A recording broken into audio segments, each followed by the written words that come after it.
예, 안녕하십니까. 서울대학교 통일평화연구원이 주관하는 107차 통일학 포럼에 오신 여러분들 모두 환영합니다.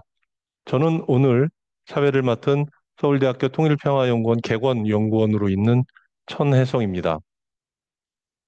최근 들어서 전 세계가 요동치고 있습니다. 트럼프 행정부 출범 이후에 불확실성이 고조된다는 얘기를 많이 하고 있습니다만, 요 며칠 사이에도 관세 문제 때문에 전 세계의 경제, 금융이 요동치고 있습니다. 지금 상황에서는 무슨 일이든 일어날 수 있는 게 아닌가 하는 여러 우려들이 있는 것 같습니다. 그래서 현재 국제 정치 상황에서 특히 미중의 전략적인 경쟁이 지속되면서 여러 분야에 대한 관심이 고조되고 있는데요. 특히 이 미중 갈등이 만약에 어떤 그 군사적 충돌이 일어난다면 그런 식으로 미중의 이 전략 경쟁이 이루어진다면 가장 관심이 가는 지역이 사실은 대만을 비롯한 이 양안 간의 관계인 것 같습니다. 그래서 오늘 110차 통일학 포럼에서는 성균관대학교 정치외교학과 김인욱 교수님을 모시고 대만 유사시 한국의 군사적 선택지와 강대국 외교라는 주제로 강연을 진행하고자 합니다. 강연에 앞서 오늘 발표해 주실 김인욱 교수님을 소개해 드리도록 하겠습니다. 김 교수님께서는 옥스퍼드 대학교에서 학사 학위를 취득하셨습니다. 그리고 런던 정치경제대학교에서 국제정치경제 석사, 그리고 조지 워싱턴 대학에서 정치학 박사를 취득하시고 홍콩대학교 그리고 싱가포르 경영대학교를 거쳐서 현재는 성균관대학교 정치외교학과 부교수로 계십니다. 주요 연구 분야는 국제안보 이론, 석유 지정학, 그리고 한반도 안보 문제가 되겠습니다. 그럼 모두 박수와 함께 김민우 교수님의 발표를 청해 듣도록 하겠습니다. 감사합니다. 예, 안녕하세요. 소개받은 성균관대학교 정치외교학과의 김인욱입니다. 먼저 이렇게 귀한 자리를 마련해 주신 서울대학교 통일평화연구원과 보신 일정에도 사회를 맡아주신 손혜성 차관님께 감사의 말씀을 드립니다. 제가 아주 고백을 하자면 오늘 유튜브 방송이 처음입니다. 그래서 옆에 마이크가 있고 한 것이 좀 긴장도 되고, 뭐 어색도 하고 어색하기도 하고 그렇습니다. 하지만 어쨌든 간에 이렇게 유튜브에 데뷔 무대를 마련해 주셔서 저에게는 더 뜻깊고 또 감사한 자리가 되는 것 같습니다.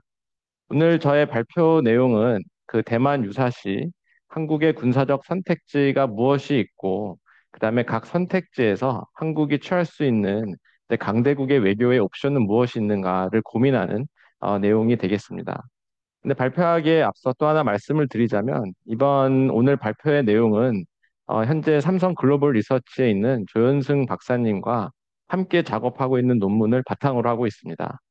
조현승 박사님은 미국 콜롬비아 대학교에서 박사를 받으시고 그다음에 미국 스탠포드 대학, 북경대학교, 그다음에 대만 국립대와 같은 곳에서 여러 연구를 수행하신 국제 안보와 동북아시아의 전문가이십니다. 공동 저자가 있으면 연구에 뭐 미진한 부분이 있으면 공동 저자에게 책임을 떠넘길 수 있는 방법이 있는데요. 근데 이번 연구 같은 경우는 제가 조현승 박사님과 이제 함께 이렇게 논의를 해가면서 만든 내용이라 그 전략은 좀 힘들 것 같고요. 오늘 대신에 저희가 일단 진행 중인 연구이기 때문에 뭐 사회자 선생님을 비롯해서 여러 지적이나 어떤 질문을 주시면 저희 연구에도 크게 도움이 될 것 같습니다. 많은 지적 부탁드립니다. 그러면 이쪽으로. 그 발표를 시작하겠습니다.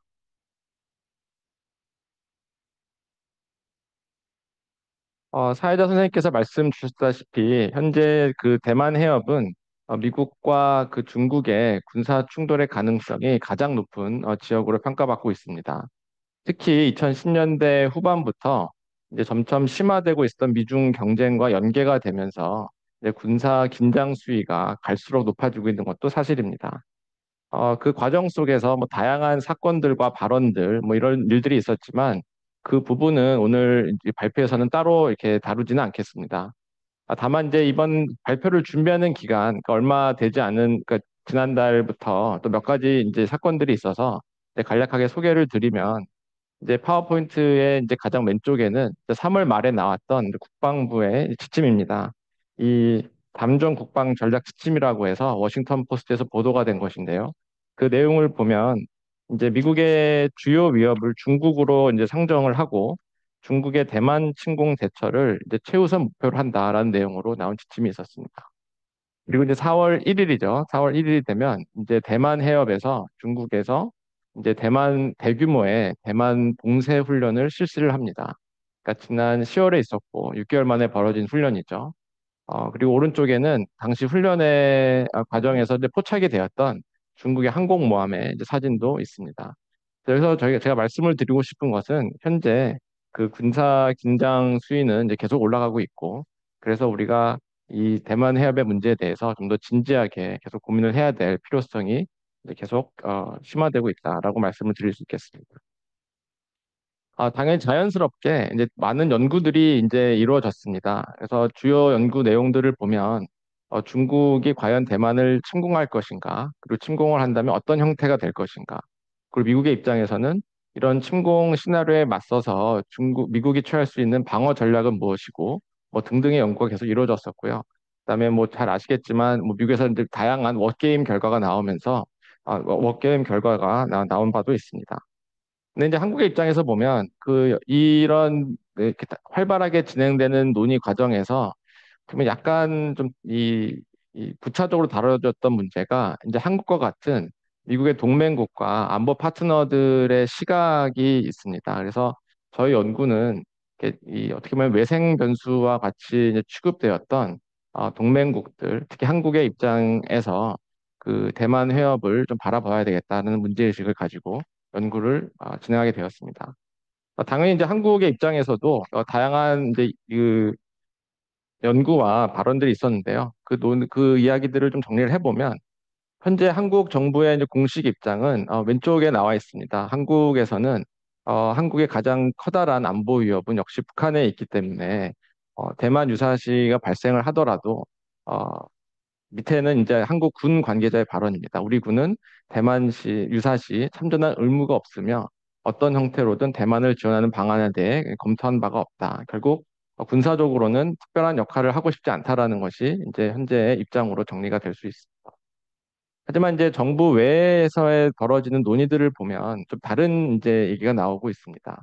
그러니까 그것은 이제 한미동맹이라는 어떤 동맹의 일원으로서 한국이 아무런 군사적 역할을 하지 않는 것은 좀 쉽지 않을 것이다. 그래서 이제 가운데 나온 것은 국립외교원의 이제 최우선 박사님의 글인데요. 이제 미국이 개입해 확전이 되는 경우 대만에서 한국은 적절한 수준에서 미국과 군사적으로 협력해 전략적 결정을 내려야 한다. 그래서 적절한 수준에서 한국이 제한된 수준의 군사적 지원 및 이제 역할을 할 수 있을 것이다라는 것이 이제 많이 이야기가 되고 있습니다. 그럼 어느 수준이 이제 적절한 수준이냐에 이제 논의가 있을 수 있는데요. 가장 오른쪽에 있는 것은 이제 미국의 그 마스트로 교수와 저희 성대에 있는 조성민 교수님께서 그 얼마 전에 한 2년 됐습니다. 2년 전에 그 워싱턴 쿼털리라는 학술지에 한국은 어떻게 대만의 방어에 기여할 수 있는가라는 제목으로 쓴 글을 참고할 수 있습니다. 이 글을 보면 이제 한국은 주한미군의 전략적 유연성을 지지하고 그다음에 미군의 어떤 후방 기지로서의 역할을 제공할 수 있으며 마지막으로 이제 대만과의 경제 협력을 확대할 수 있다는 그런 역할을 수행해야 된다라고 이제 얘기가 되고 있고요. 아마 이것이 가장 많이 이야기가 되고 있는 현재 한국에서 뭐 기대가 되는 뭐 기대를 하고 있는 역할로 보여집니다. 네, 조현승 박사님과 저는 이제 이러한 논의를 보면서 몇 가지 문제 의식을 이제 가지게 되었고요. 그래서 이 몇 가지 문제 의식을 소개해드리고자 합니다. 어떻게 보면 저희 연구의 동기와 같은 것이죠. 첫 번째는 이제 한국의 역할이 다소 수동적으로 설정되어 있다라는 문제 의식입니다. 이것은 미국의 이 논의를 보면 미국이 한국에 어떤 군사적 역할을 요청을 할 것이고 현재 논의는 그 받은 요청을 한국이 수용할 것인지 아닐 것인지에 머물러 있다라는 인상을 받았습니다.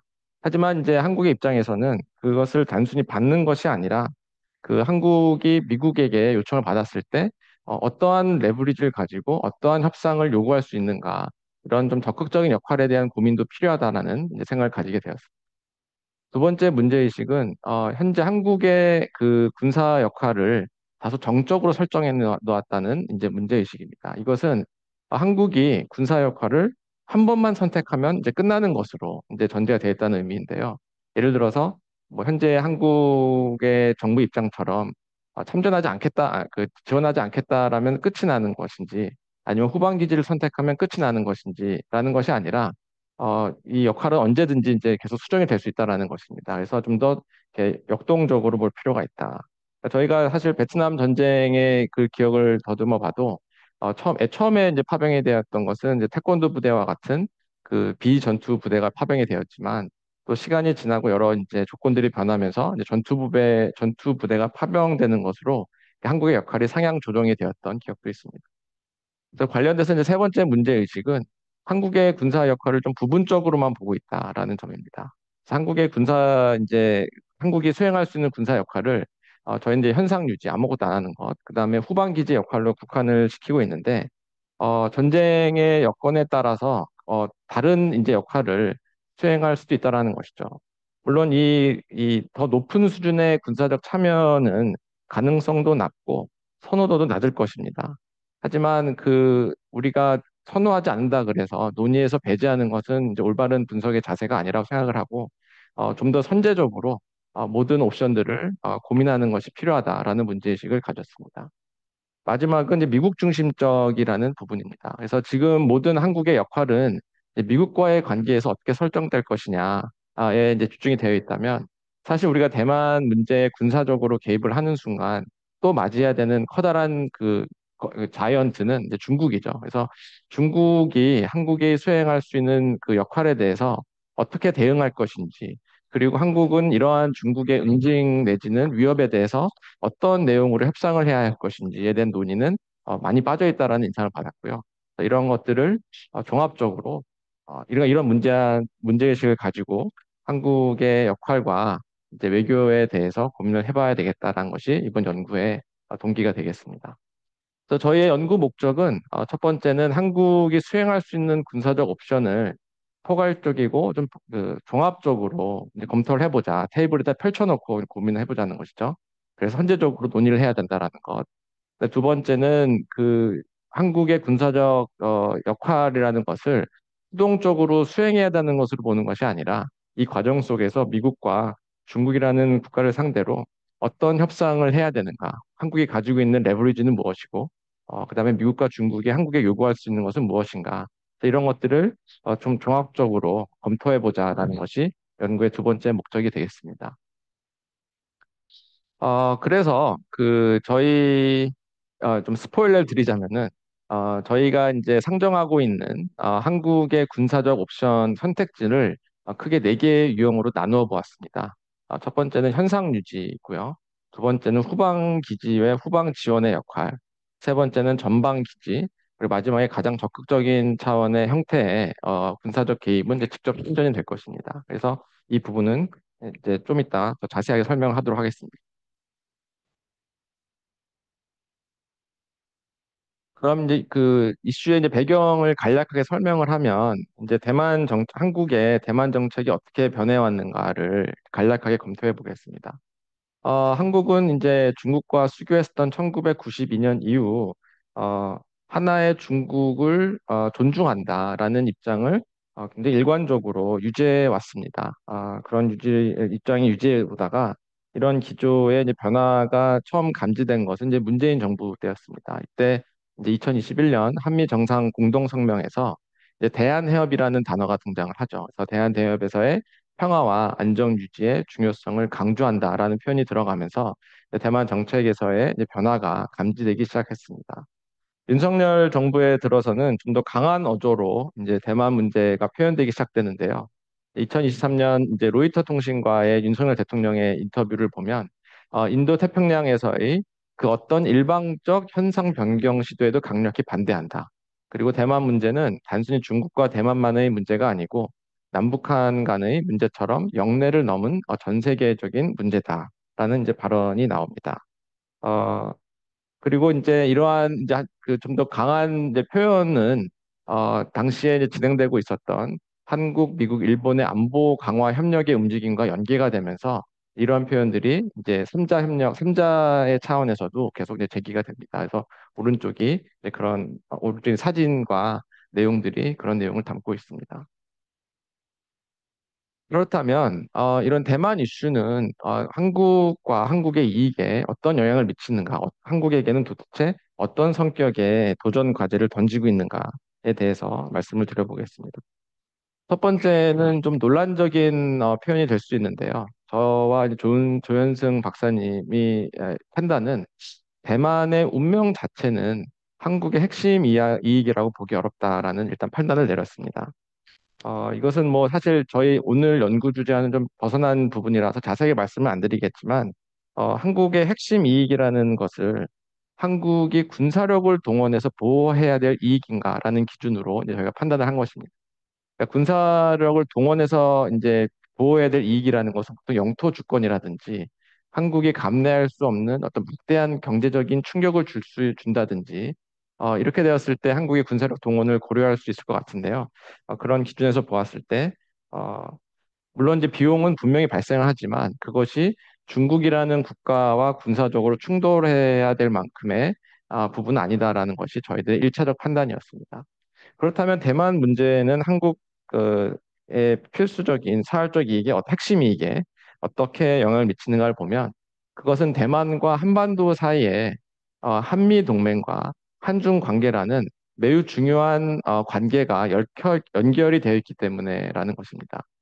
그리고 한국이 대만 문제에 어떠한 선택을 하느냐에 따라서 한미 동맹 그리고 한중 관계에 큰 변화를 줄 수 있다라는 것이죠.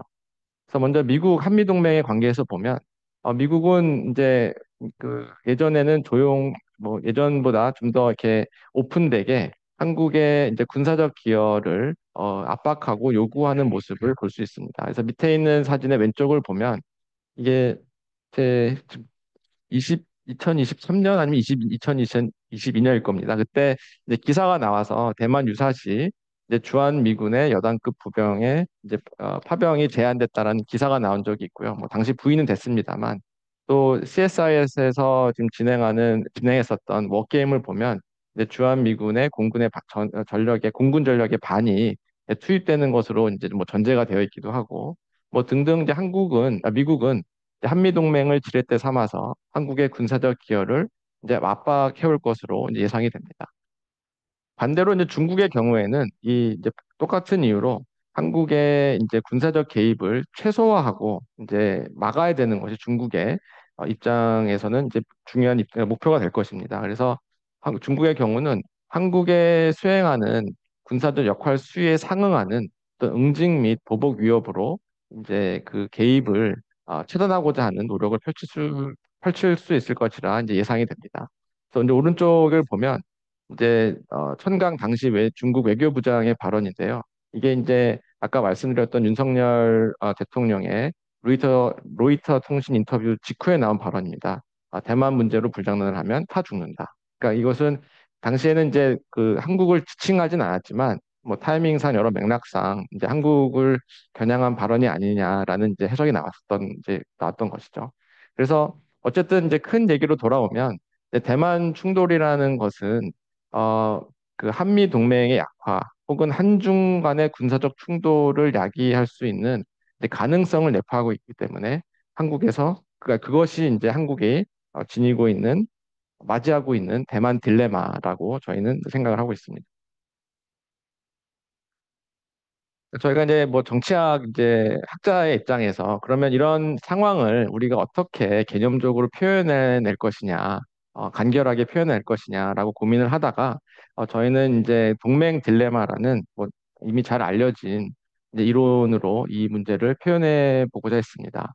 저희는 동맹 딜레마라는 것은 이제 동맹에 속해 있는 국가는 두 개의 위험을 맞이하고 있다라는 것이죠. 그리고 이 두 개의 위험 사이에는 양립할 수 없고, 죄송합니다. 두 개의 위험 사이에는 이제 그 긴장 관계, 트레이드 오프가 이제 존재한다라는 것이 동맹 딜레마의 핵심이 되겠습니다.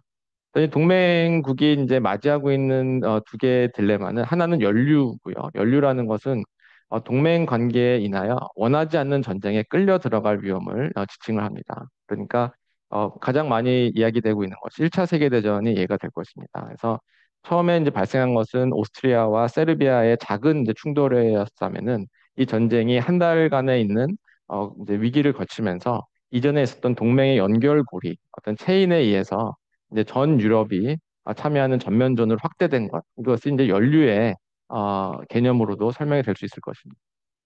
두 번째는 이제 방기의 위험입니다. 방기라는 것은 전쟁이 발발하였을 때 이전에 약속이 되었던 동맹의 지원이 제공되지 않는, 그러니까 버림받을 위험을 지칭을 합니다.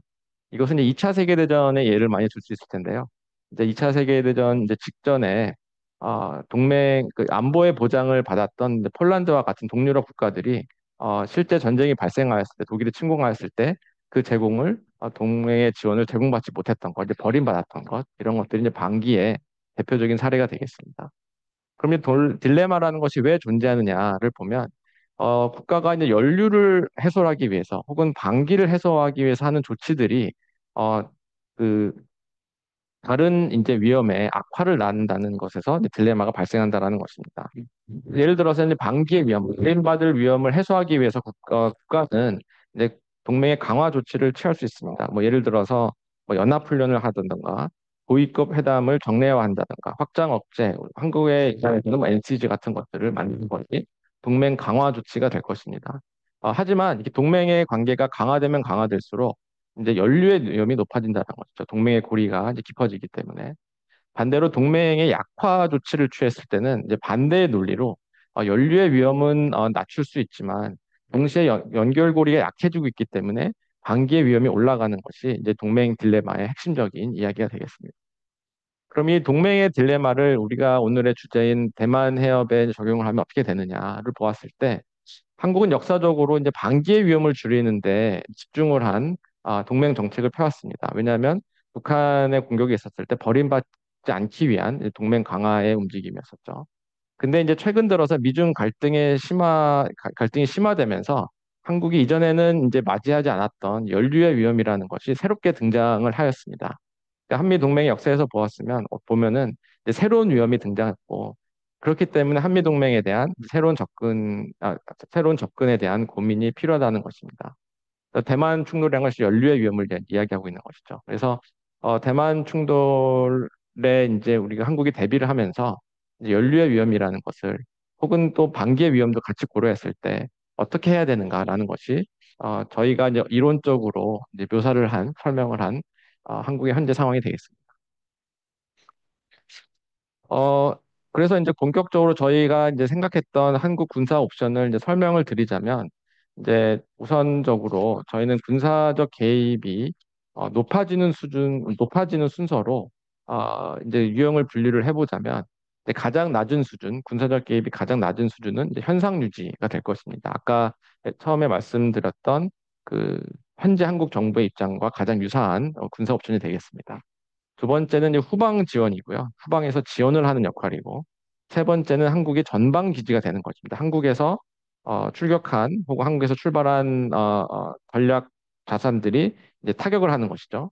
그리고 마지막에는 가장 적극적인 형태의 군사 옵션은 이제 그 군사 개입의 옵션은 이제 침전이 될 것입니다. 그럼 이게 지금 방금 말씀드렸던 연류와 방기의 개념으로 설명하자면 한국의 군사적 개입이 수준이 올라가면 올라갈수록 어, 중국이 취할 군사적 응징과 보복의 수위는 자연스럽게 올라갈 것입니다. 현상 유지에서는 가장 낮을 것이고요. 네, 참전이 되면은 중국이 한국에 가할 수 있는 어떤 군사적 보복의 의지와 이유가 가장 많아질 것이기 때문에 연류의 위험이 커진다고 볼 수 있습니다. 반대로 이제 반기의 입장에서 보면은 한국이 미국이 요청해 있음에도 불구하고 아무것도 하지 않는 현상 유지를 취하게 된다면 이제 미국의 입장에서 봤을 때는 여러 가지 이제 반기의 조치들을 이제 취할 수 있을 것입니다. 그리고 반대로 이제 침전이 된다면 이제 반기의 위협은 자연스럽게 사라지게 되겠죠. 그래서 이렇게 연류와 반기가 서로 긴장 관계에 있는 모습을 군사적 개입 수준에 따라서 이제 긴장의 그 연류와 반기의 위험의 균형이 바뀌는 것을 이제 볼 수 있겠습니다. 그래서 잠시 뒤로 돌아가서 그래서 오늘 그 앞으로 남은 시간 동안에 어떻게 보면 저희 연구의 이제 핵심 내용인데요. 그 말씀드리고자 하는 것은 각각의 군사 옵션, 네 개의 군사 옵션을 이제 연료와 위협의 균형으로 이제 말씀을 드리고 각각의 군사 옵션이 지니고 있는 이제 위험과 비용, 어떤 기대 효과 등을 이제 설명을 드린 다음에 마지막으로 각각의 옵션을 하에서 이제 대미, 그리고 대중, 이제 외교적으로 전쟁 외교는 어떻게 펼칠 수 있는가, 레버리지는 무엇인가 이런 것들을 말씀드려 보도록 하겠습니다. 첫 번째는 이제 현상 유지입니다. 그래서 현상 유지는 주요 내용이 대만 유사시와 한반도의 상황을 이제 분리시켜 놔야 된다라는 입장으로 이해를 할 수 있겠습니다. 즉, 대만에서 전쟁이 발생하더라도 이제 한미 동맹, 북한을 억제하는 데 투입되어 있는 자산들은 이제 그대로 유지가 돼야 된다라는 것이 유지돼야 된다는 의미입니다. 그래서 한미동맹의 역할은 대북 억제에 국한을 시켜야 된다. 그래서 관련돼서 이제 취할 수 있는 구체적인 이제 조치들은 이제 한국의 영토를 사용하지 않을 것. 그다음에 또 제가 글씨가 작아서 정확한 연도가 안 보이는데 그 신원식 당시 국방부 장관이 이제 그 외신 기자 간담회에서 어 주한미군의 파병을 반대하는 입장을 이제 공식적으로 낸 바도 있습니다. 주한미군의 전력 차출을 이제 반대하는 것, 그다음에 한국군의 전력을 최대한 보존하는 것, 이런 것들이 현상 유지에 동반되는 구체적인 조치들이라고 볼 수 있겠습니다. 이것은 이제 북한의 상황 관리를 필요성을 이제 반영한 군사 선택지라고 볼 수 있고요. 이제 구체적으로 현상 유지에서 취할 수 있는 이제 하위 유형들은 이제 크게 세 가지로 나누어 보았습니다. 네, 가장 극단적인 형태의 현상 유지는 이제 방관자의 유형일 것입니다. 말 그대로 아무것도 안 하고 구경만 하는 역할일 것인데, 이게 뭐 이론적으로는 존재할 수 있는 유형이지만 실제적으로는 힘들 것이다라고 판단을 합니다. 뭐 그 이유는 한국은 이제 더 멀리 있는 분쟁에서도 어느 정도의 이제 역할을 해왔었거든요. 그래서 그런 입장에서 보았을 때 대만 유사시에 방관자 역할만 하긴 힘들 것이다라고 생각을 하고요. 그 위에 있는 한 단계 위에 있는 것은 이제 중립적 행동을 취할 수 있을 것입니다. 이 중립적 행동이라는 것은 뭐 인도적 지원, 혹은 민간인 탈출 작전 등을 저희는 현상 유지의 중립 행위로 이제 분류를 해놓았습니다. 그 대표적인 예가 이제 아프가니스탄에서 이제 그 퇴각을 할 때 한국의 군이 들어가서 민간인과 한국 국민과 소수의 아프간 그 사람들을 탈출했던 작전을 떠올리면 되겠습니다.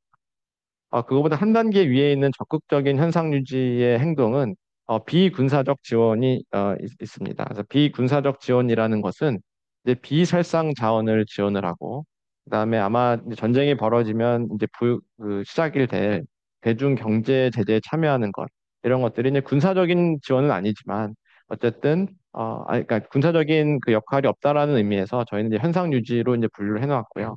하지만 하위 유형에서는 가장 적극적인 이제 활동으로 이제 분류할 수 있을 것입니다. 현상 유지는 이제 어떤 성격을 가지고 있느냐를 보면, 어떤 효과를 기대할 수 있는가를 보면, 역시는 연료의 위험을 최소화하는 것이 이제 가장 큰 특징이 될 것입니다. 그러니까 어떻게 보면 이제 한국에 대하여 취할 수 있는 여러 가지 군사적 행동이 있을 텐데 그 유인을 아예 제거하는 것이죠. 중국의 목표라는 것은 한국이 아무런 행동도 하지 않는 것인데, 행동을 하지 않는 국가에 대해서는 군사적 행동을 취할 유인이 이제 최소화될 것이다. 그래서 중국과의 갈등에 엮이지 않게 된다는 것이 현상 유지가 기대할 수 있는 효과일 것입니다.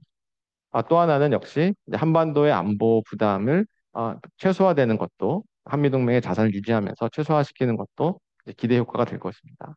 하지만 이제 현상 유지도 이제 만만치 않은 비용과 이제 위험이 존재하는데요. 근데 가장 큰 것은 이제 미국과의 관계입니다. 그래서 반기의 위험이 있을 수 있는데, 이제 미국은 당연히 현상 유지라는 입장에 동의하지 않을 것으로 예상이 되고, 이제 한국의 군사 기여를 압박하기 위해서 다양한 조치들을 뭐 위협하거나 취할 수 있을 것입니다. 그래서 저희가 뭐 생각할 수 있었던 조치라는 것들은 뭐 이런 현상 유지에 대한 불만을 공개적으로 표현하는 건다든가, 뭐 동맹의 부담을 더 이제 부과한다든지, 뭐더 나아가서 군사훈련 중지, 군사훈련 축소, 그다음에 뭐 주한미군의 축소 및 철수 고려, 이런 것들을 얘기하면서 이제 반기의 위험을 가지고 한국을 압박할 가능성이 이제 있다는 것이 현상 유지의 비용이 될 것입니다. 두 번째는 중국이 비록 군사적인 행동은 취하지 않겠지만 한국이 취하고 있는 예컨대 경제 제재에 대응하여서 중국의 회색전을 전개한다든지 경제적으로 이제 경제 보복 조치를 취하는 등의 비군사적인 압박의 시도의 가능성도 존재할 것입니다. 그럼 이러한 상황에서 한국은 미국과 중국을 상대로 어떤 것을 이야기할 수 있을까를 고민해 보면 첫 번째는 미국을 상대로는 저희가 아마 첫 번째 제가 말씀드린 문제의식과 이제 연결이 되는 것인데요. 요청을 받았을 때 당연히 그 요청된 내용을 제공하는 것이 아니라 어, 한국의 군사적 기여는 어떻게 보면 지금 트럼프의 거래적인 외교와도 맞닿는 것이죠. 거래를 하자. 너희가 원하는 군사적 역할을 하게 된다면 그에 상응하는 군사적 추가적인 지원이나 보장이 전제가 돼야 된다라는 식의 그러니까 역할에 대한 대가를 좀 고민해 볼 필요가 있다라는 것이 이제 협상의 기본적인 원칙이 될 수 있을 것 같습니다. 아마 더 흥미로운 부분은 대중 협상이 될 것 같습니다. 이제 왜냐하면 한국의 현상유지 정책이라는 것은 이제 한미 동맹의 이 갈등이라는 이제 비용을 부담하면서 가능한 것이기 때문에 이런 비용을 부담하면서 우리가 너희의 입장에 맞게 지금 행동을 하고 있다라는 것은 한국의 대중 협상 레버리지로 이제 작동할 수 있을 것입니다. 그래서 이러한 협상 레버리지를 사용해서 이제 중국에게 어떤 요구를 할 수 있을까를 고민해 보면 첫 번째는 한국은 역시 가장 걱정되는 것이 이제 북한의 대남 도발이기 때문에 대만 도발을 억제하는 것에 대한 중국의 추가적인 조치들을 요구할 수 있을 것입니다. 그래서 뭐 중국이 공식적으로 북한의 대남 도발을 반대한다는 성명을 낸다든지 뭐 군사적인 어떤 움직임을 통해서 대남 도발을 억제하는 움직임을 도와준다든지 하는 식의 중국에서의 어떤 행동을 받아낼 수 있을 것이고요. 두 번째는 이제 대북 정책에 있어서 협조도 더 많은, 더 강력한 협조도 요청할 수 있을 것입니다. 근데 뭐 한국의 경우는 어떤 압박이 될 수도 있고요. 정부에 따라 이제 관여가 될 수 있을 텐데, 뭐 더 강한 압박을 해달라. 혹은 이제 대화에 나올 수 있게 더 많은 이제 관여 정책에 도와달라. 중국에 더 큰 역할을 요청할 수도 있을 것입니다. 세 번째는 이제 위기관리센터입니다. 비록 현상 유지를 하고 있지만 그러니까 현상 유지가 된다는 어쨌든 지금 미국과 중국이 전쟁을 하고 있는 상황이기 때문에 우발적인 상황을 통해서 확전의 리스크를 지니고 있는 상황이죠. 그래서 이것은 중국과의 관계에서 위기를 관리할 수 있는 어떤 군사 채널의 운영이라든지와 같은 위기관리센터의 운영도 저희가 요구하고 운영할 수 있을 것입니다. 마지막은 어, 한국의 입장에서는 굉장히 어려운 지금 행동을 하고 있는 것이기 때문에 이런 행동을 하고 있음에도 불구하고 중국이 회색전이나 경제 강압을 시도할 시에 한국의 역할이 군사적 지원 개시로 상향 조성될 수 있다라는 또 이야기도 함으로써 그 협상 레버리지를 활용할 수 있지 않을까라고 생각을 해보았습니다. 그래서 이 표로 이제 다시 돌아가서 보자면 현상 유지는 이제 방관자의 역할부터 이제 비살상 물자 지원의 역할까지 구분해서 볼 수 있겠고요. 그 다음은 이제 후방 지원의 역할입니다. 후방 지원을 설명드리기 앞서 먼저 전략적 유연성의 원칙을 말씀드려야 되겠는데요. 전략적 유연성이라는 것은 주한 미군 전력이 한반도 외에 전을 지원하고 수행할 수 있는 것을 이야기합니다. 그러니까 대만 지역에서 이제 주한미군이 활동을 하게 된다면 이것은 전략적 유연성이 이제 발휘가 되는 이제 것이 되겠죠. 저희는 이제 전략적 유연성이라는 그 큰 이제 원칙을 이제 후방 지원과 이제 전방 기지의 역할로 세분화해서 이제 보았습니다. 후방 지원의 이제를 구체적으로 설명을 드리면 이제 후방 지원이라는 것은 한국에 위치하고 있는 주한미군 기지의 자산을 활용하여 이제 대만 전구를 지원하는 이제 역할이 되고 있습니다. 그래서 이 한국에 있는 주한미군 자산은 또 여러 가지 역할을 수행할 수 있을 텐데 이것을 하위 유형으로 이제 분리를 하면 이제 가장 낮은 수준에서는 아마 의료 및 정비 시설 제공이 있을 것입니다. 그래서 뭐 부상병을 치료한다든지 그다음에 뭐 각종 전략 자산을 정비한다든지 이런 정비 시설이 필요할 텐데 이것이 이제 한국에서 이루어질 수 있을 것입니다. 두 번째는 이제 전쟁 물자를 사전에 배치하는 시설도 이제 운영할 수 있을 것입니다. 이게 미국의 입장에서는 태평양을 건너와야 돼서 물자가 제공이 돼야 되기 때문에 이게 굉장히 큰 이제 보급의 이제 도전 과제가 될 텐데 그런 의미에서 이제 한국이나 일본, 그다음에 뭐 기타 이제 태평양 지역에 있는 미국의 안보 파트너들이 전쟁 물자를 보관하고 지원할 수 있다라면은 큰 도움이 될 것으로 판단할 것입니다. 세 번째는 한국이 이제 전쟁에 투입될 수 있는 그 부대들이 유입되고 경유되는 기지로의 역할도 할 수 있을 것입니다. 그래서 한국으로 들어와서 한국으로 나간 다음에 뭐 일본에 있는 이제 전방 기지로 투입이 된다면 뭐 그런 이제 그 중간 기지의 역할도 할 수 있을 것입니다.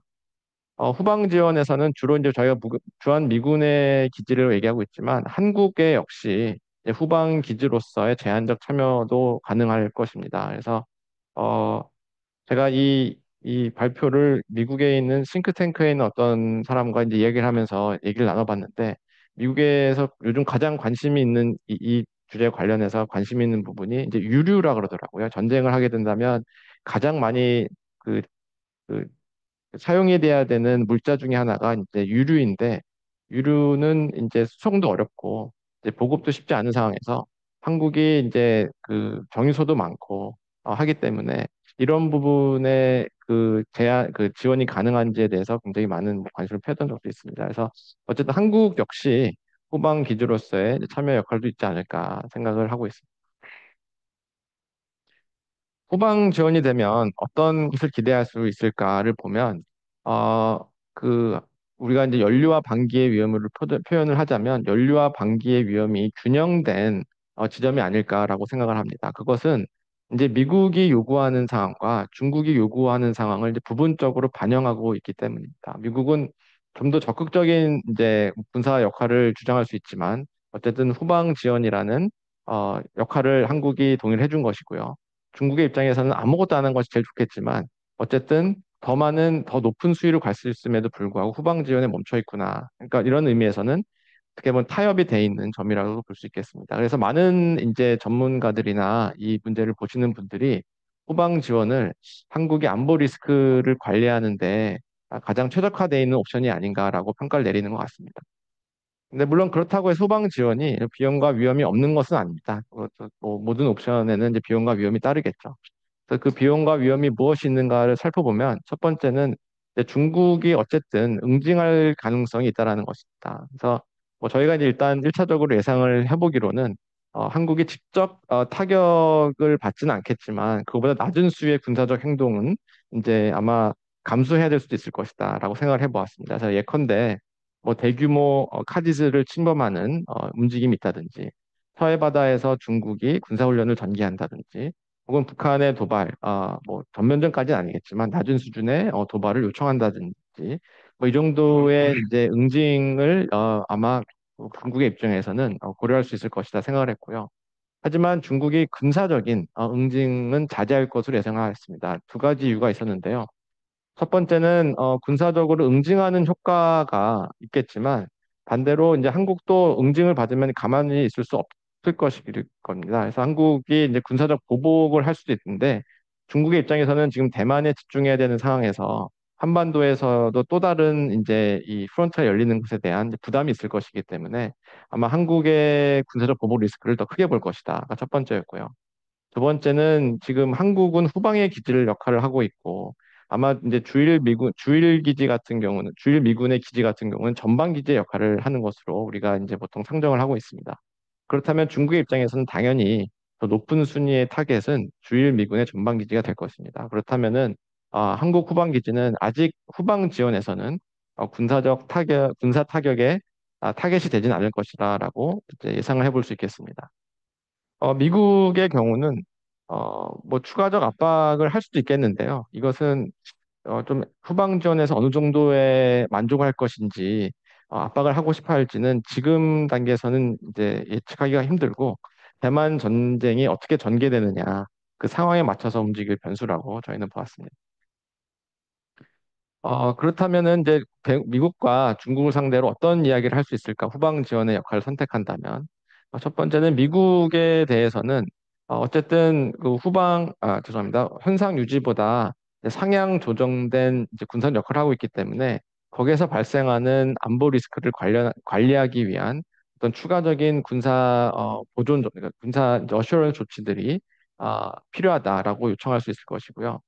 두 번째가 좀 더 필요한 중요한 문제인 것 같은데, 확전 리스크를 이제 관리해야 된다라고 생각합니다. 근데 미국의 입장에서는 이제 후방 지원보다 이제 더 높은 수준의 이제 주한 미군의 활용을 고민해야 될 텐데, 이제 이것은 이제 한국의 정부의 한국 입장에서는 동의를 받아야 된다라는 것이죠. 그래서 미국의 어떤 전방 기지로의 전환의 유혹을 통제할 수 있는 통제를 해야 될 필요성이 제기가 됩니다. 그래서 뭐 주한 미군 후방 기지에 대한 한국이 후방 기지 역할에 제한이 되어 있는지 혹은 전방 기지로 전환되지 않을 수 있는 이제 조치들을 좀 고민해 봐야 겠다고 생각하는데요. 저희가 솔직히 말씀드리면 이게 구체적으로 한국에 무엇을 할 수 있는가에 대해서는 좀 고민을 아직 하고 있다고 또 말씀드리겠습니다. 그래서 혹시 또 좋은 아이디어가 있으면 말씀을 주시면 감사하겠습니다. 두 번째는 대중협상입니다. 그래서 대중협상으로 오면 이제 가장 중요한 어떻게 보면 대중협상의 키워드는 계속 확전 리스크의 관리라고 생각합니다. 그래서 중국에게는 후방 기지의 역할을 한국이 선택을 했지만 그 이상의 역할은 하지 않겠다라는 한국의 의지를 이제 신뢰성 있게 전달할 수 있는 노력이 필요할 것이고요. 두 번째는 한국의 입장에서 중국이 혹시라도 군사적 타격을 하게 된다면 후방 지원을 역할을 선택한 거에 대해서 이제 군사적 타격을 선택을 하거나 북한의 대남 군사 도발이 이루어졌을 때는 이것은 한국이 어떻게 보면 더 상향된 군사 역할을 고민해야 되는 레드라인으로 간주할 것이다라고 함으로써 어떤 한국의 후방 지원에서 머물 수 있는 그리고 중국도 그 이상의 행동을 취하지 않는 이제 그 리스크를 관리하는 것이 대중 협상의 가장 중요한 목표가 될 것이라고 생각을 합니다. 세 번째는 전방 기지의 역할이고요. 전방 기지는 이제 더 적극적인 형태의 전략적 유연성이 되겠습니다. 그래서 이제 전방 기지로 넘어오게 되면 주한미군 기지가 이제 타격 작전의 이제 타격 기지가 된다는 것을 의미합니다. 그래서 왜 주한미군의 입장에서는 그 주한미군의 기지가 타격 작전의 기지가 되면 다양한 전략적 혜택을 제공하게 됩니다. 첫 번째는 이 미 공군의 전력을 분산 배치하는 것이 가능해집니다. 그래서 전력이라는 것을 한 곳에 모아두면 이것은 아주 매력적인 타겟이 되겠죠. 그리고 굉장히 많은 위험에 노출이 되어 있다면 이 전력을 보존하기 위해서 취할 수 있는 가장 기초적이고 좋은 방법은 전략을 분산 배치하는 것입니다. 그래서 주한미군이 추가적으로 타격을 할 수 있다면 그러니까 타격 기지의 분산 배치 효과를 노릴 수 있을 것입니다. 두 번째는 이제 한반도에 있는 기지들이 대만 전구의 북쪽에 타격이 가능한 기지고요. 물론 이제 주일 미군 기지보다 멀리 위치했지만 이제 타격이 가능하고 더 이제 중요한 것은 이제 오산과 군산에 있는 미 공군 기지는 사실 북경과 가장 가까운 미군 기지입니다. 그래서 이곳이 타격 베이스가 된다면 사실 중국에 더 큰 군사적 압박을 주는 효과도 미국은 노릴 수 있을 것입니다. 그리고 아마 네 번째가 가장 많이 이야기가 되는 이제 활동이 될 텐데요. 중국에 있는 북부 전구의 특히 이제 해군 자원들이 대만으로 투입이 되는 이 서해 바다를 통해 내려가서 지원이 되는 것을 차단하는 작전을 펼칠 수 있는 것도 이제 주한 미군의 기지가 되겠습니다. 또 관련해서 이게 주한미군 기지만 사용되는 것이 아니라 한국의 기지도 이제 이 부분에서 활용이 될 수도 있을 것입니다. 가장 많이 언급이 되는 것이 이제 제주의 해군 기지입니다. 그래서 이런 것들도 그러니까 저희는 여기 이 오늘 발표에서는 주한미군 기지만 이야기를 하였지만 한국 기지도 그 가능성에서 배제될 수 없다라는 점도 말씀을 드리겠습니다. 그리고 실제 오른쪽을 보면은 주한미군 기지에서 출발해서 한반도 외의 지역을 역외로 이제 출동한 사례들이 많이 있고요. 오른쪽에는 이제 미군 기지에서 유투 정찰기가 대만 해협에 이제 출동을 하였던 이제 기사를 넣어보았습니다. 전방 기지가 되면 이제 어떤 의미를 가지느냐. 사실 기대 효과를 쓰는데 잘 떠오르지가 않더라고요. 그래서 이제 비용과 위험을 먼저 넣어보았습니다. 비용과 위험은 역시 이제 군사적 연류의 위험이 심화가 된다라는 점을 지적할 수 있을 것입니다. 중국은 후방 기지 역할에서 했었던 비군사적 보복 조치들, 아까 말씀드렸던 회색전이라든지, 군사 충돌은 아니지만, 카디즈 침범이라든지 이런 이제 직접적인 충돌 낮은 단계의 군사적 행동들, 이러한 보복 조치에 수위가 점점 강도가 높아질 것으로 예상이 되고요. 더 중요한 것은 이제 한국 내에 있는 주한미군 기지가 혹은 여기에 이제 동원되는 한국 기지가 중국의 선제 타격 및 보복 타격의 목표로 전환이 되는 것을 이야기할 수 있을 것입니다. 중국의 입장에서 보면은 어, 이미 출발한 이제 전력을 타격하는 것보다 출발하기 전에 타격하는 것이 군사적으로는 더 말이 되겠죠. 그래서 이런 것들이 이제 한국에 있는 여러 군사 기지를 중국의 공격에 노출시키는 위험을 낳게 된다라는 것을 말씀드리고요. 네 번째는 이제 당연히 이제 중국의 입장에서는 북한과의 군사작전 연계의 유혹이 더욱 상승할 것입니다. 사실 전방기지는 그동안 많은 그 높은 가능성으로는 보지 않았던 것이 일반적인 평가였었는데 최근 들어서 이제 나오는 발언들을 보면 전방기지의 역할의 가능성을 이제 심차하는 발언들도 여기저기 나오고 있습니다. 그래서 오른쪽에 몇 가지 관련된 기사들을 최근에 나온 기사들입니다. 기사들을 몇 개 올려보았습니다. 전방기지까지 올라오면 이제 중국과 미국과는 어떠한 외교를 펼쳐야 되는가를 보면 점점 어려워지죠, 사실. 그래서 대중협상으로 넘어왔을 때, 대중협상을 보면 첫째 이제 약간 위협도 해야 될 것입니다. 우리가 이제 전방기지 역할을 하고 있지만 한국 영토를 타격한다. 우리가 전방기지에 대해서 이것은 한국이 레드라인으로 설정할 것이고 그 한국의 보복 타격 및 참전을 야기할 수 있다라는 것을 전달할 수 있을 것입니다. 어떻게 보면 중국에 대해서 한국이 가지고 있는 가장 큰 레버리지는 한국이 군사적으로 적극적으로 참여하는 것이야말로 중국에 봤을 때는 가장 악몽적인 시나리오가 될 수 있거든요. 그러니까 한국도 이제 굉장한 해군력과 국력을 지니고 있기 때문에 한국의 참전은 전쟁에서의 이제 군사의 밸런스를 영향을 미칠 수 있는 중요한 이제 행위자입니다. 그런 의미에서 한국이 참전하겠다는 것은 중국의 입장에서는 그것도 그 자체도 위협으로 받아들일 수 있고요. 거기서 발생하는 레버리지를 활용해야 된다라고 생각을 합니다. 하지만 또 한편으로는 이제 한국도 역시 이제 확전 리스크를 이제 통제를 해야 될 텐데요. 그 자제의 의미에서 또 약간 논란의 여지가 있겠습니다만 이제 한국 영토를 벗어난 이제 주한미국 자산의 파괴에 대해서는 한국이 군사적으로 행동을 하지 않겠다. 뭐 이게 꼭 그렇게 해야 된다는 의미는 아니고요. 어떤 이런 식의 어떤 그 한국이 어느 선까지는 자제를 하겠다, 보복을 하지 않겠다라는 선에 대해서 좀 고민을 할 필요 있다라고 생각합니다. 또 이제 아까 계속 말씀드렸던 확전 리스크 통제를 위한 서울과 국경의 채널이 이럴 때일수록 더욱 적극적으로 가동이 돼야 된다라고 생각합니다. 대미 협상으로 넘어오게 되면 사실 이제 중국과의 이제 충돌의 가능성이 커지고 있기 때문에 더 적극적인 미국의 억지력이 제공이 돼야 된다고 한국은 요구해야 될 것입니다. 그래서 최신 전략의 배치라든지 대공과 방공 전략의 배치 등등을 이제 요구할 수 있을 거라 생각이 되고요. 아마 많은 분들이 이제 핵 억지에 이제 더 강한 공약의 재확인이라든지 핵 전력이 다시 배치되는 가능성에 대해서도 이야기할 것입니다. 뭐 사실 저나 조현승 박사님은 이제 개인적으로는 한국에 그 핵이 배치되는 것이 그 효용보다는 비용과 리스크가 더 크다고 사실 판단을 하고 있기 때문에 이게 뭐 올바른 조치다라는 의미라기보다는 이제 전방기지의 역할이 오게 됐을 때는 한국도 미국에게 더 강한 요구를 해야 된다. 미국이 그동안 꺼려 해왔던 것들도 과감히 요구할 수 있어야 된다라는 측면으로 이해를 해주시면 되겠습니다. 이제 마지막은 이제 참전의 역할입니다. 참전은 한국이 참전하게 될 경로는 무엇인가를 간단하게 고민을 해보면 첫 번째는 이제 미국의 요청을 수용해서 이제 되는 것이 있을 것이고요.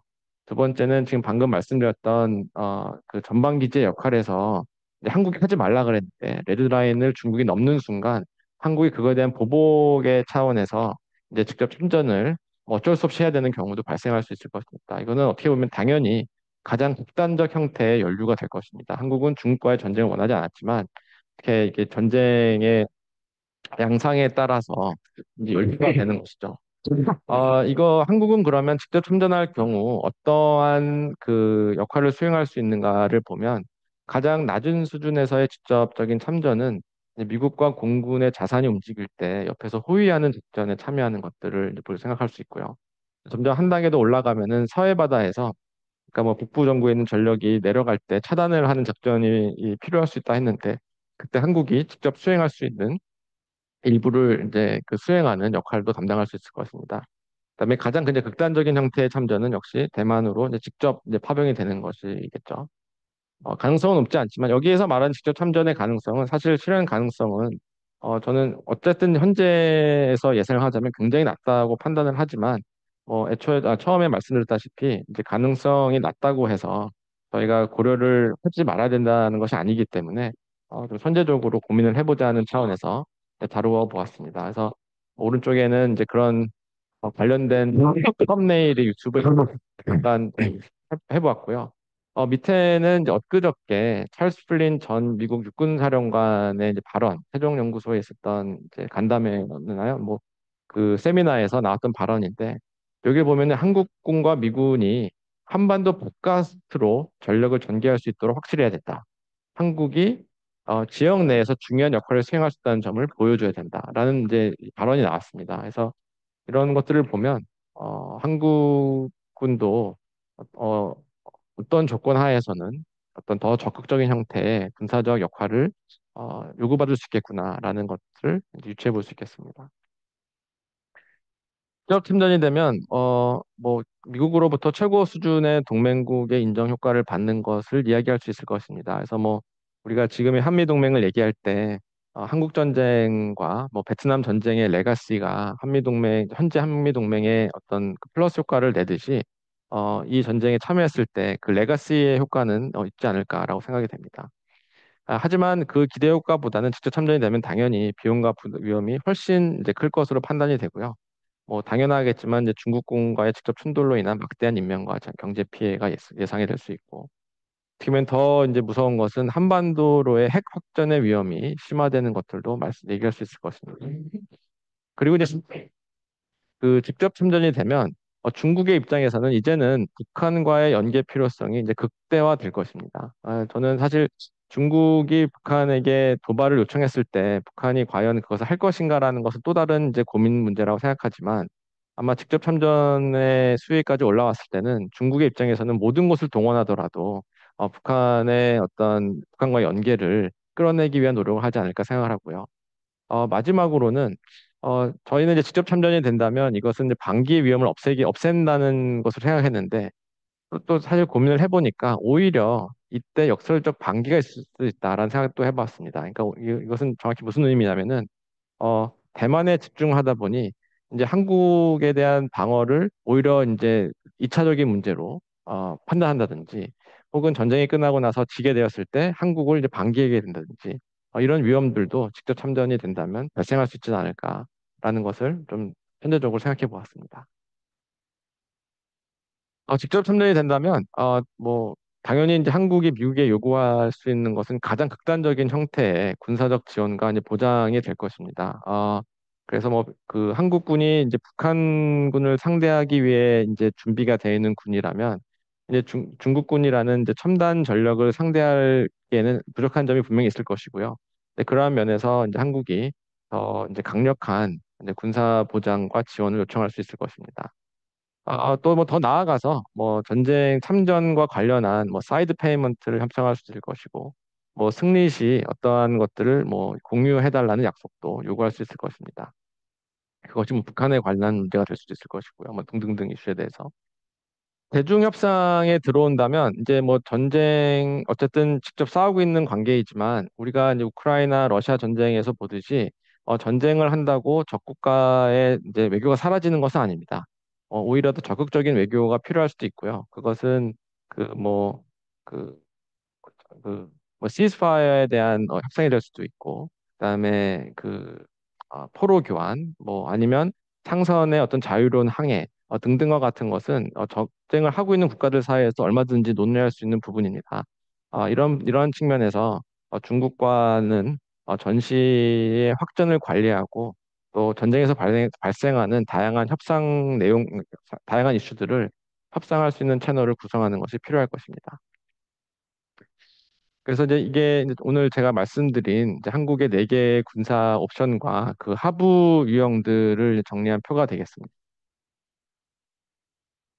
마지막 페이지입니다. 이제 결론을 말씀드리면 이제 한국은 이제 그 대만 이슈에 왔었을 때 이제 그 군사적 역할을 미국이나 중국의 목적에 반대하게 조정할 수 있습니다. 미국에 반대한다는 것은 군사적 역할을 작게 한다는 것이고요. 중국의 목적에 반대하는 것은 한국이 더 적극적으로 참여하는 것이겠죠. 그래서 이렇게 반하게 조정할 수 있다는 것이 저희가 보았을 때는 한국이 가지고 있는 전시 레버리지가 되겠습니다.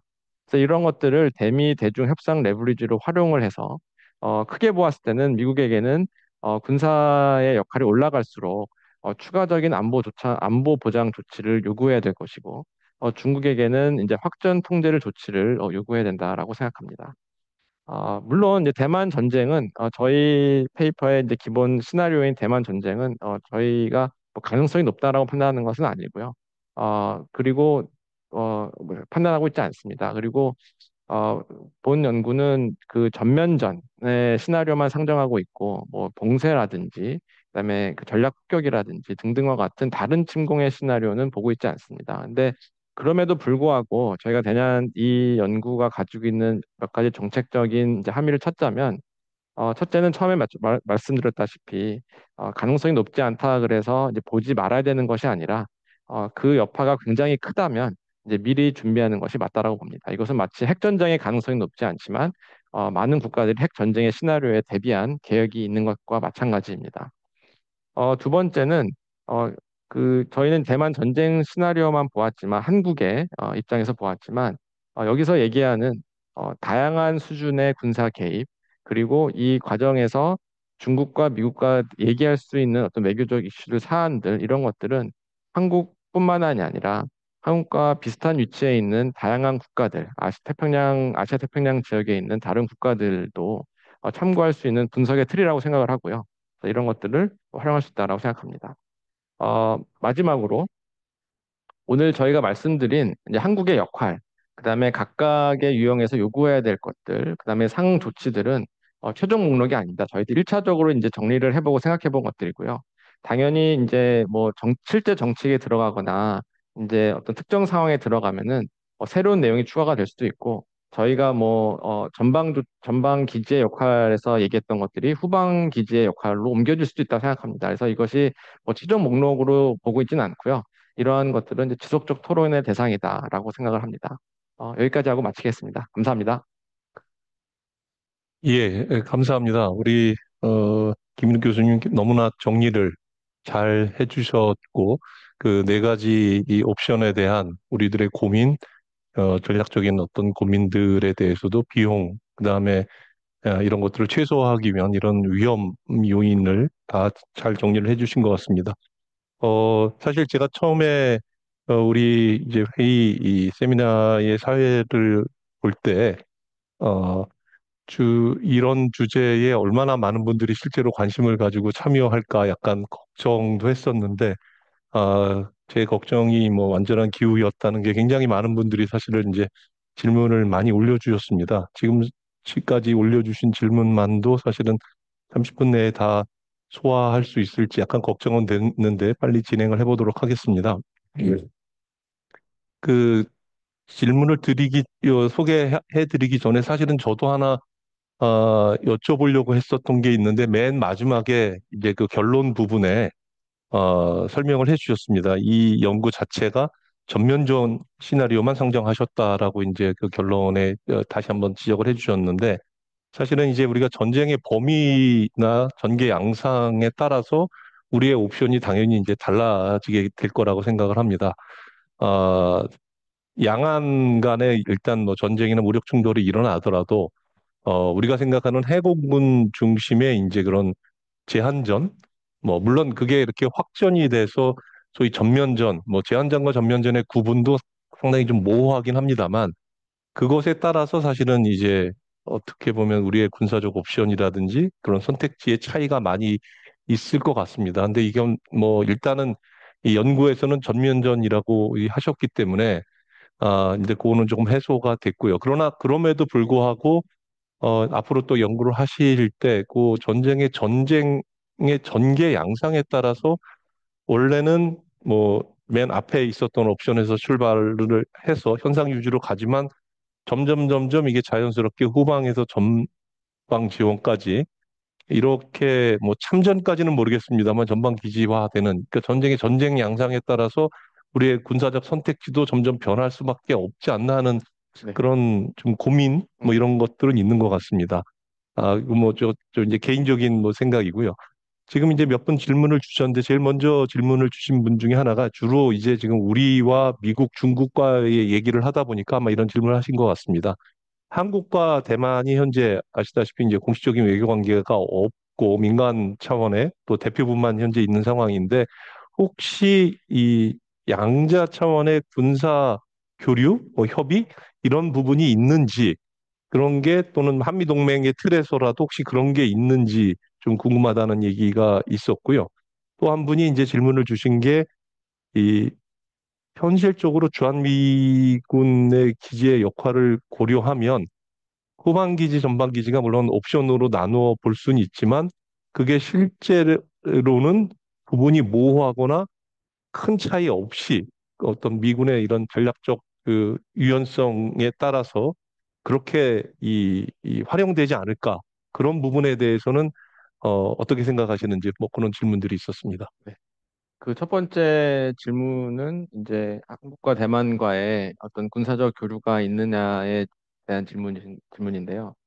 이게 아까 제가 애초에 말씀드렸던 그 공저자에게 책임을, 죄송합니다. 답변을 넘길 수 있는 건 좋겠는데, 사실 그 얘기를 잠시 나눠봤습니다. 저희 공저자가 대만에서 이제 활동도 하고 연구도 했었기 때문에 더 밝지만, 제가 거기서 이제 전해 들은 얘기로는, 이제 이 부분은 이제 어쨌든 공식적으로는 있을 수가 없고요. 그리고 굉장히 또 민감한 문제이기 때문에 굉장히 조심스럽다. 그리고 그러니까 아마 그 의미 있는 군사적 교류는 어렵다는 것이 이제 제가 들은 바입니다. 그래서 제가 알기로는 일단 없고요. 있다 하더라도 이렇게 의미 있거나 어떤 깊은 군사적 교류는 이제 힘들 것이다라고 이제 생각이 듭니다. 두 번째 질문은 어떻게 보면 굉장히 날카롭고 어려운 질문입니다. 그래서 그 주한미군 기지는 이제 미군이 판단하는 부분이기 때문에 한국이 이것을 전방 기지로 해라, 후방 기지로 해라라고 요구할 수 있는 그 공간이 굉장히 적을 거라는 날카로운 지적이시고요. 뭐, 동의합니다. 그래서 아까도 잠깐 말씀드렸지만 여기에 있어서 한국이 어떻게, 어떤 레버리지를 지니고 있을까에 대해서는 좀 고민이 필요해 보이는데, 일단 이제 2006년도였죠. 이제 전략적 유연성에 대한 이제 이 합의가 나왔을 때, 이제 전략적 유연성을 사용하는 것에 대해서는 이제 한국 정부의 이 동의가 필요하다는 입장을 미국이 존중한다. 이렇게 되어 있습니다. 그래서 그것이 이제 뭐 법적인 강제성이 있을 정도로 강한 문구는 아니지만 이제 미국도 한국과의 관계가 있기 때문에 이런 민감한 문제를 정말 너무 일방적으로 하기에는 이제 정치적이나 이제 외교적으로 고려해야 할 부분도 분명히 있을 것입니다. 그래서 그런 것들을 잘 활용을 해서 최대한 이 부분에 대해서 한국이 어느 정도는 예측 가능하게 미국이 움직이게 할 수 있도록 합의를 해보는 이제 수준까지는 얘기할 수 있지 않을까 일단 그렇게 생각합니다. 네. 네. 또 질문이 들어왔습니다. 양안 관계 지금 우리 이제 이런 유사사 상황이 발생한 것을 저희가 이제 기준을 잡고 있는데 그 이전에 유사사태 발생 이전에 미국이 중국에 대한 억제력을 행사하는 차원에서 대중 억제를 위해서 혹시 우리에게 그 위에 무슨 질문이 질문? 예, 좀 더 위로 가시죠. 예, 그 위에 네, 예, 거기 예, 미중이 대중 억제를 위해서 우리에게 요구할 수 있는 사항들이 있을까? 양안 관계에서 유사 사태 발생 이전에 이거 현재 같은 상황을 말씀하시는 것 같은데요.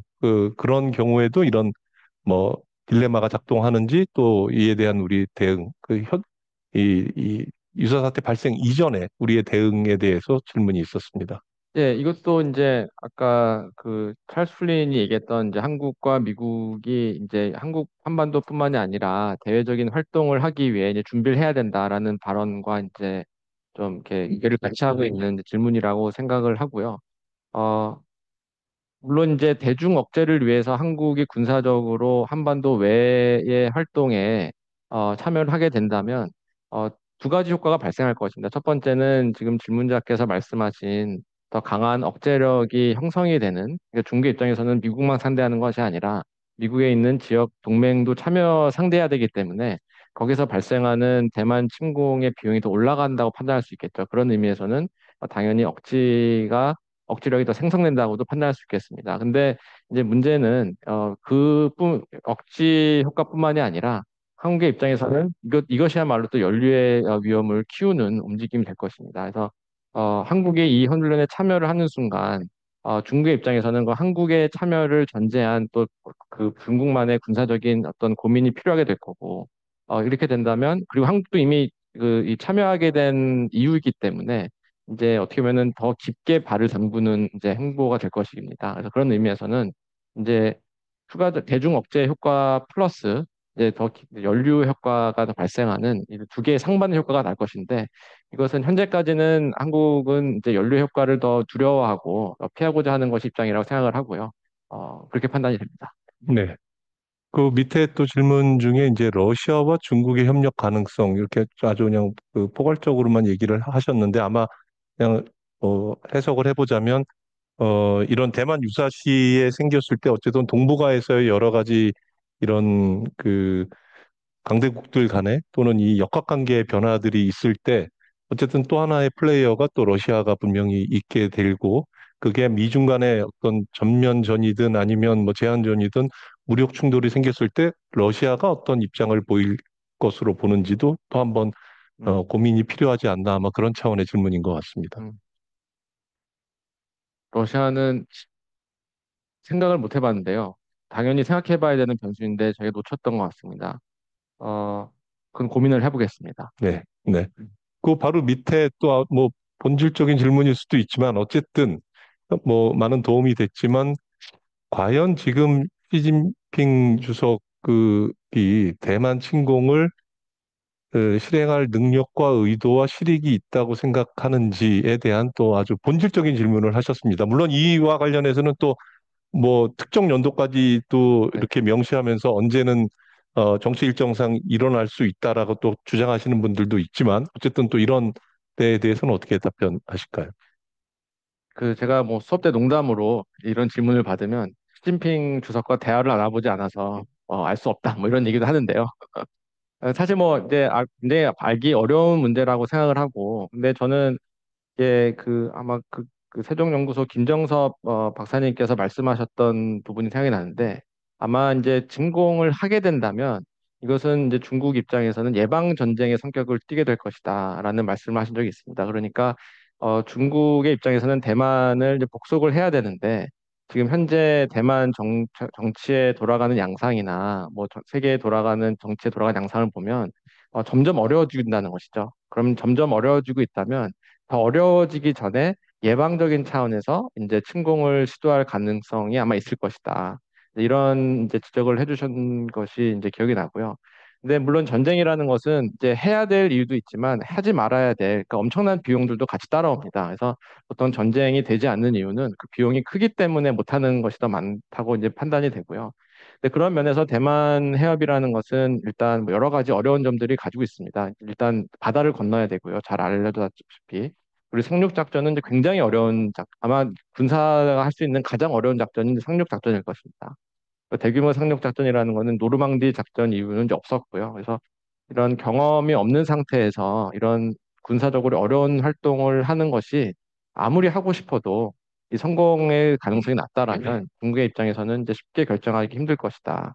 그리고 이제 마지막으로 덧붙이면 아마 시진핑 주석, 그러니까 그 중국의 입장에서 보았을 때 대만에서의 독립의 움직임이 중국이 설정한 레드라인을 넘어서면 어떻게 보면 정말 하기 싫어도 해야 되는 전쟁이 될 수도 있다라는 것이죠. 그래서 대만의 상황과도 맞물려 있다라고 생각합니다. 네, 대만의 상황과 맞물려 있다는 것도 굉장히 중요한 문제 지적이신 것 같습니다. 그 밑에 한 분이 여러 질문을 해주셨는데, 지금 이제 이 고민 자체가 우리의 군사적 선택지와 관련된 고민입니다. 그러다 보니까 이제 한 분이, 이런 전략적 우리의 선택이 이런 그 대안 자체도 있지만, 국내 정치 상황에 영향을 받는 거 아닌가. 특히 이제 현재는 어쨌든 뭐 현재 확실한 것은 이제 6월 초에 우리 새 정부가 출범하게 돼 있습니다. 그래서 그런 새롭게 출범하는 정부의 성격에 따라서 전략적 대응에 어떠한 변화가 예상되는지 저도 많이 궁금하긴 합니다만 참 답변하시기 쉽지 않은 질문이라고 생각합니다만 어쨌든 새 정부의 성격에 따라서 어떤 변화가 예상되는지 그리고 그 밑에 질문도 어쨌든 현실적으로 우리의 선택이 미국의 압력, 중국의 보복 사이에서 굉장히 좀 어려운데 이 양자택일에 구조적으로 좀 종속돼 있는 부분으로 보는지 실제로 선택 가능한 옵션이 있다고 보시는지 아니면 제약돼 있는 게 아닌지 뭐 유사한 질문 연결되는 질문인 것 같기도 합니다. 네. 어, 첫 번째는 국내 정치 상황에 영향을 받을 것인가? 뭐 당연히 영향을 받을 것이라 생각을 하고요. 이것이 뭐 어느 정부냐, 뭐해서 뭐 A당이냐, B당이냐의 문제로 하면 뭐, 같은 뭐 민감한 문제 될 수 있지만 예측하기 어려운 부분도 있다 생각하고요. 근데 이제 논리가 이제 좀 국내적으로도 갈리는 것 같습니다. 한국이 어쨌든 지금 미국을 상대하는 데 있어서 한반도에만 국한되어 있는 역할을 하면 이제 좀 곤란할 수 있다. 한국이 좀 더 많은 역할을 수행을 해야 이제 미국으로부터 이제 더 많은 이제 안보적인 지금 이제 한미 관계, 동맹 관계를 더 이제 유지하고 강화할 수 있기 때문에 어쨌든 더 많은 그러니까 역외의 활동을 하는 것은 이제 한국의 입장에서는 부담해야 되는 비용이다라고 이제 판단하는 측이 있다고 보여지고요. 또 하나는 어찌됐건 한반도는 그 한미 동맹은 한반도를 벗어나는 순간 이제 더 많은 이제 위험을 부담하기 때문에 최대한 피해야 된다. 두 개의 입장이 좀 이제 점점 이 두 개의 입장에서의 이제 갈등 내지는 이제 그 논의가 점점 활발해지고 있다는 느낌을 받습니다. 저 그러한 지형 사이에서 이제 국내 정치가 끼었을 때 개입돼서 이제 판단이 되지 않을까 이제 그렇게 판단을 하고요. 두 번째는 이제 종속되어 있는 구조인가, 그리고 한국이 실제 가지고 있는 이제 외교적 그 공간이 얼만큼 되는가에 대한 질문인데요. 뭐 당연히 종속되어 있는 측면도 있고, 근데 저희가 이제 그걸 부인하는 것이 아니라 저희 연구에서 좀 말씀을 드리고 싶었던 것은 종속되어 있는 것으로 이제 전제가 되고 이야기 됐었는데 저희가 얘기하고 싶었던 것은 종속이 되어 있는 것은 맞지만 그 안에서 이제 움직일 수 있는 여지를 좀 적극적으로 발굴해야 된다라는 문제의식입니다. 그래서 그 그러니까 저희가 이 관련된 리터러처를 보면 이제 비대칭 관계에서 강한 국가와 약한 국가에서 외교와 안보의 어떤 뭐 갈등 관계든 동맹의 관계를 보면 그게 늘 강대국이 원하는 대로 움직이지 않았었거든요. 그래서 약소국이 움직일 수 있는 그 공간을 어떻게 잘 활용하느냐가 중요한 변수라고 생각을 한다면 그 옵션에 대한 고민을 선제적으로 적극적으로 하는 것이 필요하다 이렇게 생각합니다. 네, 예, 좋은 답변 감사드립니다. 사실 지금 말씀해 주시니까 아까 강의하시면서 다 구체로 설명은 하지는 않으셨지만 제 개인적으로도 기억나는 사례가 하나 있습니다. 그러니까 아까 월남전 이제 참전 말씀하셨지만 우리는 이제 2003년에 최근에 이라크 전쟁에 파병을 했습니다. 그래서 참석하신 분 여러분들도 기억하실지 모르겠습니다만 당시에도 미국 정부의 직접적인 이제 파병 참전 요청이 있었고 그래서 참전을 결정은 했지만 어떤 수준의 부대를 보내고 어떤 규모로 어느 지역에 그래서 사실 그 당시 국내에서도 많은 논란이 있었습니다. 전투사단을 보내서 일부 인명 피해가 있더라도 한미동맹을 강화하는 차원에서 이제 그런 지역에 파병하자는 견해부터 또는 이제 결론적으로는 그렇게 하지는 않았고 사실은 이제 실제 교전이 벌어지는 전투 지역이 아닌 후방 지역에 이제 안정, 재건, 복구, 지원 중심으로 이제 자이툰 부대가 파병이 된 적이 있습니다. 그래서 그런 부분들이 실제로는 많은 경우에 우리도 당연히 뭐 전략적 자율성이 있기 때문에 그런 것들을 활용을 해서 그 뭐 물론 뭐 정부의 성격에 따라 다를 수는 있겠습니다만 또 우리가 또 자율적으로 판단할 수 있는 부분도 당연히 있을 거라는 생각을 예 사회자가 좀 말이 좀 길었습니다만 그 요분 질문 중에 마지막 질문 이게 굉장히 요새 가장 외교안보 분야에서 핫한 질문인 것 같습니다. 핵무장 물론 이제 북한의 핵 미사일 고도화에 따라서 우리 국내에서 이제 자체 핵무장 뭐 주장하시는 분들도 많이 있고 바로 어제 우리 서울대 통일평화연구원에서도 창립 19주년의 기념 행사로 이 핵무장 담론과 관련된 그런 얘기들 그런 연구들이 있었습니다. 논의들이 혹시 참고하실 분들은 어제 있었던 것들 한번 참고해 보시고요. 그래서 이 대만에서의 유사 사태라는 게 어쨌든 동북아에서 굉장히 큰 군사적 그런 그 위협 내지는 충돌이기 때문에 그런 것들이 한국 내에 최근에 핵무장 담론으로 확산될 가능성에 대해서는 어떻게 보시는지, 특히 만약에 우리가 전방기지 이상의 역할을 수행하게 될 경우에, 아까 물론 이제 잠깐 그 핵 재배치라든지 그런 말씀 잠깐 계셨습니다만, 핵무장 논의가 더 현실화될 수 있다, 이렇게 보시는지 질문이 있었습니다. 예, 그 핵무장에 관한 논란이 이제 그 찬반의 이제 그 논의가 이제 점점 이제 그 논의가 있고요. 활발해지고 있고.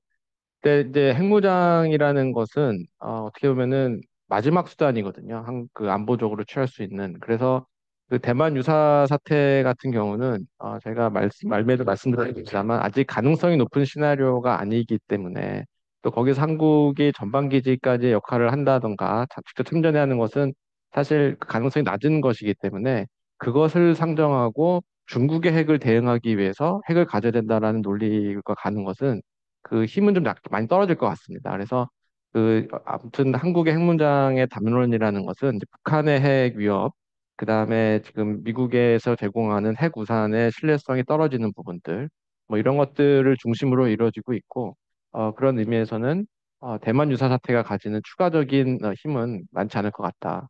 우리는 전방기지 역할을 수행하게 되었을 때 이렇게 말씀하셨는데, 이제 핵무장이라는 것은 이제 오늘 하자 그럼 내일 되는 가능한 게 아니잖아요. 그래서 뭐 전쟁 중에 이제 뭐 예를 들어서 핵무장의 결정을 이끌어낼 수 있는 그런 상황은 아니라고 생각이 됩니다. 네.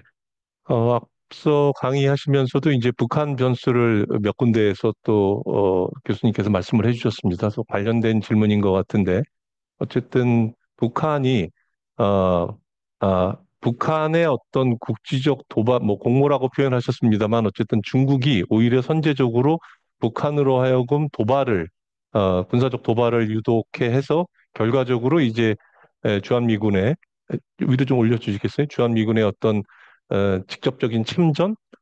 또 위로 좀 더 올려, 좀 더 위로. 그게 아니라, 예, 아니, 별로 내려와야 되는, 예, 예. 예, 주한미군의 이동 개입을 억제하기 위해서 오히려 선제적으로 북한으로 하여금 국지적 도발을 공모할 수 있지 않을까, 뭐 이런 질문도 있었습니다. 어떠신가요? 네, 그러니까 일단 저의 생각은 중국의 입장에서 한국을 선제적으로 어, 한국의 움직임이 일어나기 전에 선제적으로 북한을 통해서 도발하는 것은 중국의 입장에서는 그렇게 전략적으로 합리적이 못하다라고 생각합니다. 왜냐하면은 한국이 그 움직이는 순간 중국의 입장에서도 굉장히 부담스러운 상황이 되는 것이거든요. 지금은 이제 대만에 집중을 해야 되는 상황인데 한반도에서 새로운 것이 열린다는 것은 중국의 입장에서는 뭐 단기적으로는 한국을 괴롭히고 하는 효과는 얻을 수 있지만 장기적으로는 중국이 연루될 수 있는 리스크를 열어놓는 것입니다. 그래서 중국이 그것을 선제적으로 선택하기는 쉽지 않을 거라는 것이 저의 일단 1차적인 판단이고요. 그다음에 질문이 제가 그 하나 위였던 예, 그 정도면 예. 됐을 것 같습니다. 네. 예, 다시 또 조금 올려주시죠. 또 한 분이 질문 주신 게 기본적으로 우리와 미국, 중국 사이 역학 관계지만 아까 이제 러시아 뭐 얘기도 하신 분이 있습니다만 여기도 일본도 중요한 행위자일 것 같은데 일본의 유사시 개입 가능성은 어떻게 보실까요? 물론 아까 그 교수님 강의하실 때 이제 주일 기지가 상당히 이제 우리보다는 오히려 더 적극적으로 어, 관여하게 되는 뭐 그런 가능성에 대해서 말씀을 많이 하셨는데 네. 일본의 개입 가능성에 대해서는 어떻게 보시나요? 그 일본은 일단 지금 함께 나오는 얘기로는 그 전쟁이 나자마자 그러니까 위치를 보면은 대만에 굉장히 가까이 위치해 있습니다. 오키나와 주변에 있는 그 난세이 군도인가요? 그 군도가 바로 옆에 있기 때문에 이제 많은 예상이 중국이 전쟁을 개시하는 순간 일본에 있는 주일 미군을 선제 타격할 수밖에 없을 것이다라는 것이 많은 워게임의 예상이기도 하고요. 그래서 그러한 의미에서 일본이 참전을 어떻게 보면 해야 할 수밖에 없는 상황이 벌어지지 않을까라고 생각합니다. 그리고 일본은 일본 자체가 이 문제에 대해서 굉장히 적극적으로 입장을 계속 밝혀왔었기 때문에 어, 그리고 이제 미국에서 나오는 워게임이나 모든 것들이 일본이 도와주지 않으면 이기기 쉽지 않다라는 것이 거의 일관된 결론입니다. 그래서 어떤 한반도와는 좀 다른 순위에서 더 높은 순위에서 지금 그 대만 유사시를 바라보고 또 참여해야 될 압박이 더 크지 않을까 이렇게 생각합니다. 네, 아무래도 또 북한하고 바로 마주하고 있는 우리와 또 입장이 뭐 일본 입장에서는 또 다르고 음, 또 어, 일본과 중국과의 관계를 보면 또 그런 우려가 있습니다만 제가 추가로 하나 질문을 드린다면 그 일본과 중국과의 관계라는 게 굉장히 좀 미묘하기도 합니다. 음, 그러니까 한 미일 동맹도 있지만 일본은 일본대로 또 자신들의 나름대로의 그런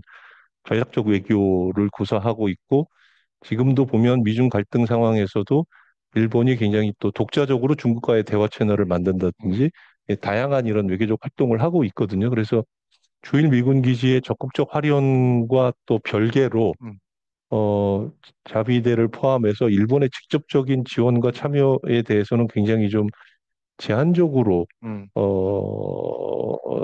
그런 선택지를 활용하지 않을까 하는 생각도 있는데 혹시 어떠신가요?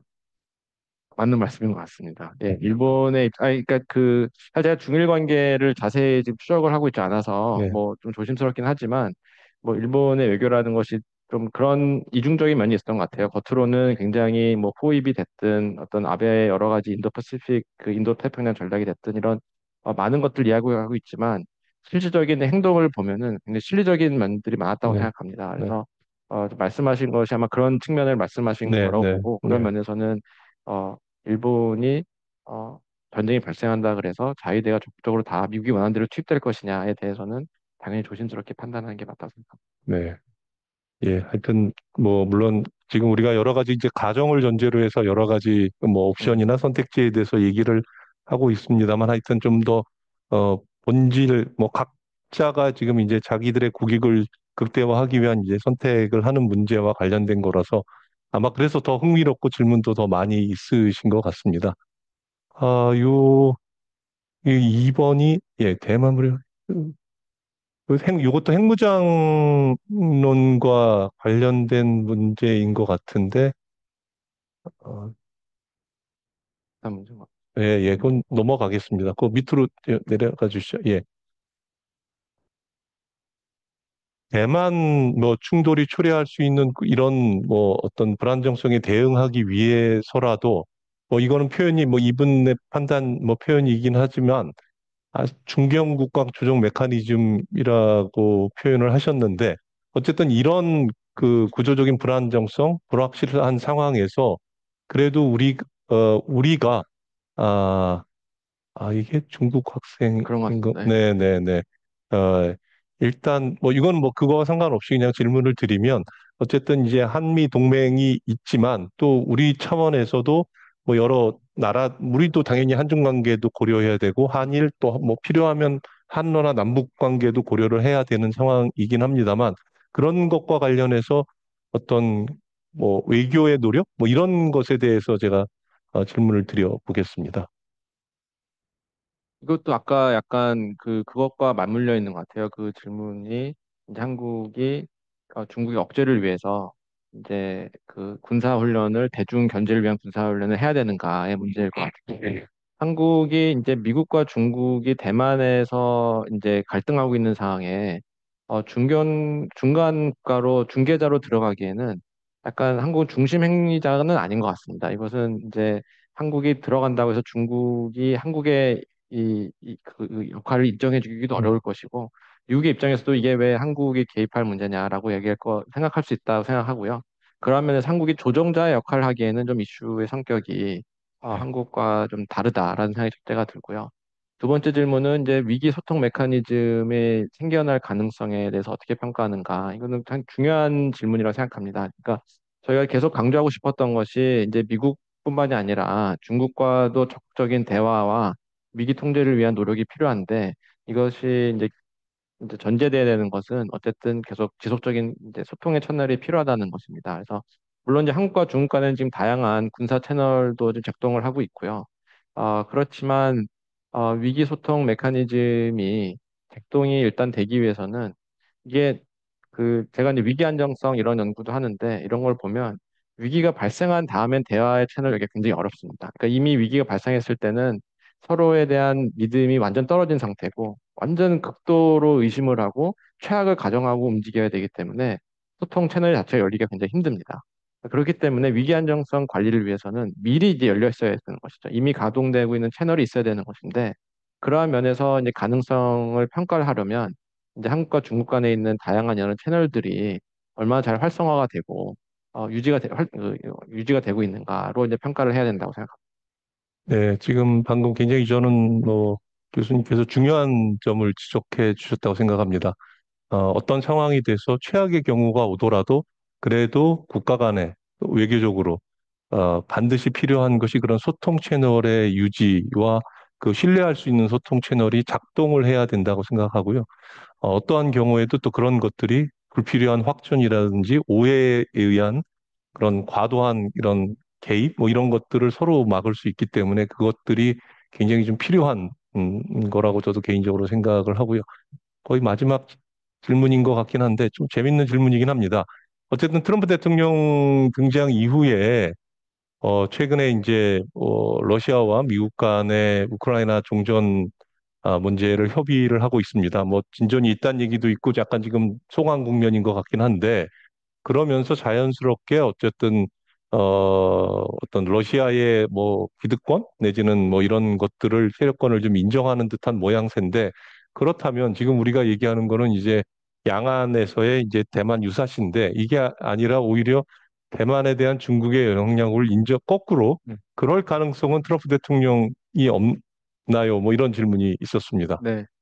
이것도 제가 트럼프랑 대화를 나눠보고 결론을 드리게 맞겠지만 이것도 지금 미국에서 나오는 이 논의의 내용을 보면 지금 질문 주신 내용이 많이 나오고 있습니다. 그러니까 이 다양한 논리가 있지만 그 논리의 핵심은 대만은 미국의 핵심이 이게 아닌데 중국에겐 핵심이 있다. 그러니까 이게 이익의 중요도가 완전 다르다는 것이죠.